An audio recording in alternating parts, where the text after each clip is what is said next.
Hello guys, তো good evening. আমরা যাচ্ছি ঘুরু ঘুরু।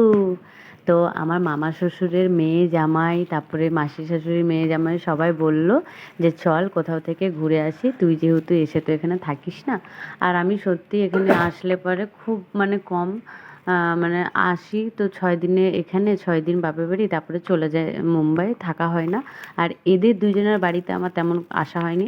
মামা শ্বশুরের মেয়ের বাড়িতে যাওয়াবার এসেছি, মাসি শ্বশুরের মেয়ের বাড়িতে তো আমি যাইও নি, থাকিও নি। তার জন্য এইবার ভেবেছি কাছে যখন আছি প্রায় প্রায় চলে আসবো, আর এরকম করে ঘুরবো ফিরবো, বেশ ভালো লাগে আত্মীয় স্বজনদের সঙ্গে। তো যেটা বাচ্চা কোলে করে নিয়ে আসলো ওটাই আমার মামা শ্বশুরের মেয়ে, আর তার বর আমাকে নিতে গেছিলো আমাদের বাড়ি থেকে। যেহেতু সুবির নেই তো আমি একা কেমন করে যাব। আর এই যে দুই ননদ, ওদের দুই বাচ্চা, মানে ওর আবার একটা মেয়েও হয়েছে, আর এই যে আমাদের শ্বশুর। আর খুব অন্ধকার হয়ে গেছিলো।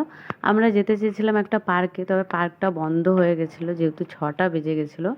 আর 6টা পর্যন্তই টাইম। তারপরে এখানে একটা রিসর্ট খুলেছিল, সেই রিসর্টটাতে আমরা ঢুকে পড়েছিলাম। মানে আনকমপ্লিট ছিল, এখনও পর্যন্ত রিসর্টটা তৈরি হয়নি, এখনও প্রচুর কাজ বাকি আছে।